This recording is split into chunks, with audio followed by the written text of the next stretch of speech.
Amis de CP0109, bonjour.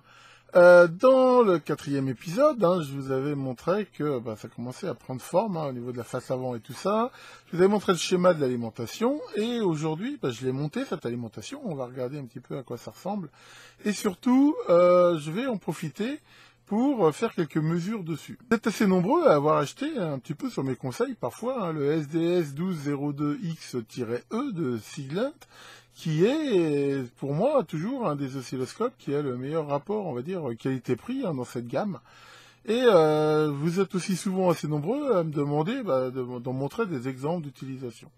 Donc, on va joindre l'utile à l'agréable et je vais utiliser donc cet oscilloscope pour faire les mesures sur cette alimentation. Et ce qu'on va mesurer principalement, justement, ça va être les parasites, je veux dire, qui sont inévitablement toujours associés malheureusement avec ce genre de convertisseur. Alors, regardons cela. Donc voilà le circuit monté. Alors, c'est vrai que j'avais pas trop de place. Donc j'ai fait un petit peu du double face. D'un côté, j'ai mis le convertisseur qui est monté.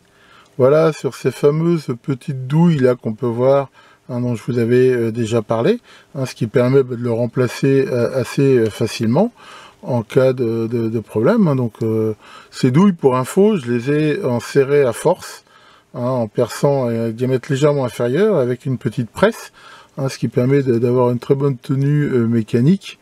Malgré que la pastille, là, vu le diamètre, elle est complètement niquée. Et ensuite, j'ai aussi monté de l'autre côté tous les composants un petit peu en surface. Alors, le composant, le régulateur 5 volts, je l'ai aussi mis, comme on peut le voir, sur un support. L'idée, pareil, c'est toujours que, ça veut dire comme c'est a priori les seuls composants qui peuvent facilement cramer s'il y a besoin, ça sera assez facile à changer. Et sinon, on peut retrouver là les différents composants. Bon, j'ai mélangé, on peut voir, voilà, il y a des capas CMS, il y a du traversant. Enfin, voilà, je fais un peu ça en fonction de mes stocks. Ici, donc là, c'est voilà complètement conforme au schéma, avec là ces bobines qui filtrent bien. Bon, je regrette un peu, comme on va le voir avec les mesures. J'avais pensé que là, ces simples ferrites auraient été suffisantes. Elles atténuent sans doute, mais comme on va le voir, pas assez. Maintenant, c'est pas forcément gênant. Je remettrai peut-être une self, sur le circuit récepteur, on va dire, à l'autre bout, si y a besoin. Bon, on va voir quand même que les mesures sont quand même pas mauvaises. Donc voilà, donc je rappelle que ce circuit, à l'intérieur du système, voilà, il vient se mettre ici, comme ça. Voilà, et donc fait toute la partie alimentation. Faisons quelques mesures. Bon, alors nous allons pouvoir en effet faire des mesures de bruit. Alors j'ai mis à la sortie une charge, avec des petits condos de découplage. En gros, c'est quelque chose qui ressemblera à peu près, de façon très grossière, à l'utilisation. Et nous allons utiliser la sonde, alors bien sûr mis en x10, je rappelle qu'en x1, on a plus de sensibilité, mais qu'on limite énormément la bande passante, ce qu'on ne veut pas faire ici. Et je vais la brancher entre la masse et une des alimes. Pour l'instant, on va prendre la plus.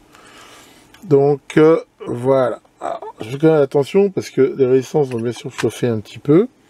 Et on va mettre en route. Alors, on va partir d'un réglage comme ça de défaut. Voilà, et c'est parti. Donc là, il n'y a rien en sortie. Alors, déjà, au niveau des réglages. Donc, c'est au niveau de la voie 1. Donc déjà, bien sûr, je rappelle, comme on a une sonde x10, de se mettre en x10. Sinon, on aura des fausses indications. Là, ce qu'on veut, c'est regarder que la partie alternative. Donc là, c'est bien sûr se mettre en couplage alternatif. Voilà. Et au niveau de la sensibilité, on peut commencer... a priori, il faut espérer que ça ne sera pas énorme au niveau parasite. Voilà, 500 millivolts. Ça me paraît bien pour démarrer. Alors, on va augmenter donc la tension d'entrée. Et voilà. Là, avoir donc le système mis en route. Alors, on voit qu'on voit un petit peu des choses, mais que c'est pas suffisant. Donc, on va améliorer le gain de façon à avoir l'image la plus grande possible. Voilà, ici, on l'a comme ça. Et essayer donc de régler la synchro. Voilà, par exemple, ici, de façon à voir un petit peu ce qui se passe. Alors, qu'est-ce qu'on peut voir? bah, on peut déjà là voir quelque chose d'assez intéressant, c'est qu'on a manifestement des parasites qui sont typiques des convertisseurs comme ça à découpage, et qui sont des formes d'ondes qui sont, ma foi, assez complexes, dont on peut déjà être sûr que ça sera assez riche en harmonique, qu'on voit des, je veux dire, des oscillations comme ça. Alors, l'oscillation principale est probablement due à la fréquence de découpage du convertisseur, sachant que après, bah, voilà, il y a différentes oscillations qui sont dues à des résonances, à des choses comme ça. Alors, la première chose, bien sûr, que peut être intéressant, bah, c'est de mesurer les amplitudes. Donc là, on a le système de mesure automatique. À la limite, il ne faut pas se priver de l'utiliser. Voilà. Là. Et si, pour avoir de la stabilité, on arrête le système, bah voilà, qu'est-ce qu'on peut voir? On peut voir que pic à pic, ça fait 127 millivolts. Max de 69 millivolts, min de 57. 127 millivolts, c'est quand même beaucoup. Mais c'est vraiment ici, là, au niveau du pic. Donc, c'est malgré le filtre que j'ai mis. Alors, ce filtre, il est quand même pas énorme. Maintenant, je pense pas que pour l'utilisation que je vais en avoir, ça va être gênant. Après, si ça l'était, je mettrais sans doute un filtre plus efficace. Il faut bien voir que là, en sortie, j'ai vraiment mis juste des condensateurs et c'est une perle de ferrite. Voilà, ça diminue sans doute, on va dire, les harmoniques très fortes. Mais voilà, c'est pas non plus là un filtre d'une super efficacité. Mais voilà, ça reste quand même quelque chose de je veux dire, pour l'instant, on va dire, par rapport à ce que je vais faire, acceptable. Alors, je rappelle que quand on veut faire ce genre de mesures, il faut quand même mieux les faire en charge, de façon à avoir quelque chose de assez représentatif de ce que sera l'utilisation. À vide, ça peut donner des résultats très différents. Alors on peut déjà se demander quelle est la fréquence, là, justement, si on veut après faire un filtre plus efficace. Déjà la fréquence, on va dire, un peu fondamentale, même si ici ça ne veut pas dire grand-chose vu la forme des signaux. Donc pour ça, on peut bien sûr utiliser les curseurs. Voilà, je rappelle que ces curseurs, voilà, si on les met là entre deux signaux, alors là ils sont en mode couplé, c'est pas ce qui m'intéresse, voilà, et là on voit que là ça correspond à une fréquence de 427 kHz, qui est sans doute la fréquence en effet du convertisseur. Alors on peut bien sûr, si on veut zoomer, voilà, si on veut regarder de façon un petit peu plus précise à quoi correspondent là ces différentes oscillations, et là voir que pour le coup il y a une composante de fréquence qui est sans doute bien plus élevée. Alors on peut en effet le faire en zoom, ou carrément ici, voilà, augmenter la base de temps, comme ça, voilà. Et là, à ce moment-là, si on remet les curseurs, on peut voir que ces espèces d'oscillations là,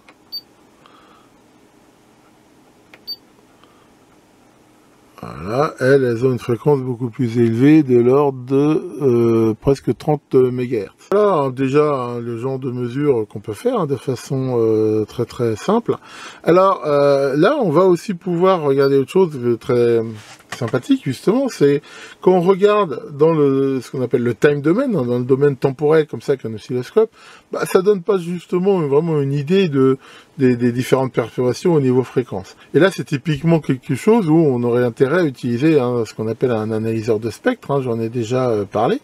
Alors, c'est un appareil qui est assez coûteux. Maintenant, sur les oscilloscopes comme ça, il y a la fameuse fonction FFT, et on va voir que ça va quand même nous donner pas mal d'indications. Alors, si on veut faire une FFT, la première chose à faire, dans la mesure du possible, c'est essayer d'avoir pas mal d'échantillons. Faire une FFT là-dessus, ça nous donnera plus une analyse de cette partie-là que du signal global. Donc là, voilà, l'idée c'est de se mettre par exemple comme ça, où là on sait qu'on va avoir un nombre d'échantillons assez important. Ensuite, passer en mode mat. Donc là, on est déjà en FFT, si on ne l'est pas, vous voyez, enfin on peut choisir ici, voilà, la fonction FFT, fast fourier, ici. Voilà. Ensuite, on peut choisir différentes choses. La source, donc là, on est bien sur le channel 1. Le fameux fenêtrage, je ne vais pas en reparler, j'en avais déjà parlé. Ici, on peut se prendre un ligne, voilà. Faut éviter quand même rectangle, c'est pas forcément ce qu'on fait de mieux. Ensuite, bah déjà, là, c'est pas utile de regarder le signal. Donc là, on peut choisir, voilà, le mode full screen comme ça, ou mieux exclusif. C'est-à-dire que dans ce mode-là, on ne voit que la partie spectre qui nous intéresse. On peut choisir quelle unité on veut. Hein, donc là, dB, volt, RMS ou dBm. Alors là, le volt RMS va nous donner une échelle plutôt linéaire a priori. Donc c'est pas, enfin généralement on prend quelque chose de plutôt logarithmique. Par contre, pour utiliser du dBm, il faudrait spécifier la charge pour que ça ait un sens, mais là, voilà, on n'est pas obligé de le faire. Ensuite, là, on va régler déjà, ça va régler les échelles. Hein, ça revient un petit peu au réglage à la fois de gain ici et de position. Donc là, le ref level, en gros, c'est, voilà, on peut le voir comme ça, hein, c'est le niveau de référence. Et donc, ça permet en gros de choisir la position un petit peu, hein, exactement comme le bouton de positionnement sur l'oscilloscope. Et l'échelle, là pour le coup, eh ben, ça va nous définir l'amplitude. Donc là, là pour le coup, c'est un peu beaucoup. On va baisser. Là, c'est pas beaucoup. Bon, limite, on peut rester comme ça. Voilà. Alors après, bien sûr, le réglage le plus intéressant, ça va être de revenir là sur la fréquence centrale et la résolution. Donc en gros, la fréquence centrale, ça veut dire à quelle fréquence correspond le milieu, et là, chaque division, là, à quoi ça correspond. Alors, 50 MHz, c'est énorme. Déjà, même la fréquence centrale. Là, on a vu qu'on avait une fréquence de découpage de l'ordre de 400 kHz, donc pour une fréquence centrale, je sais pas, déjà, moi, de 1 MHz, ça peut être un bon début, hein, donc on peut très facilement la régler ici, ou je rappelle, hein, si on appuie sur le bouton, on peut directement rentrer la valeur qu'on veut. Voilà, alors bien sûr, c'est moins facile qu'avec un écran tactile, mais derrière, on choisit l'unité qu'on veut, voilà, 1 MHz. Voilà, et maintenant, on va choisir donc la résolution horizontale. Et là, on va, par exemple, on va choisir, voilà, tiens, 200 kHz. Et on peut maintenant observer des pics, voilà, hein, qui sont typiques d'avoir des signaux, comme on a vu, qui sont, je veux dire, avec des fronts relativement raides et des signaux assez courts. Ce qui font que, enfin, voilà, on appelle ça un spectre en peigne, hein, généralement, et qui vont comme ça à différentes fréquences faire ces pics d'énergie. Alors là encore, si on veut faire des mesures, on peut utiliser les curseurs, hein, dans ce mode-là aussi. Bien sûr, il faut que je me mette en source mat, c'est pour ça que ça marchait pas. Voilà. Donc voilà, si on positionne bien les curseurs. Voilà, donc là, par exemple, ce curseur, là, on voit qu'il est là sur 856 kHz. Voilà, et que l'espace avec l'autre est de 428 kHz, qui correspond bien à la fréquence de découpage, hein, ce qui veut dire que, en fait, ce qu'on voit là, c'est justement des harmoniques de ce signal. Alors, on peut aussi, bien sûr, utiliser les curseurs en vertical et nous donner, là, l'amplitude de chacun de ces pics. Au moment, au niveau mat, là, on peut changer l'unité et se mettre, par exemple, directement en volt RMS. Alors, bien sûr, là, on a quelque chose qui est linéaire, donc c'est beaucoup moins, je veux dire, enfin, c'est beaucoup moins précis, mais d'un autre côté, on voit bien, on va dire, quelque part, les pics importants. Donc, si on se met comme ça, là, on peut, bien sûr, là, pour le coup, changer un petit peu d'échelle. Et si on revient là sur nos curseurs, voir, donc celui-là c'est delta, c'est Y1. Voilà, là on voit qu'on est à 3,4 millivolts. Après bien sûr, on peut aussi changer un petit peu l'échelle. Voilà, en ayant voilà, une bande un peu plus importante.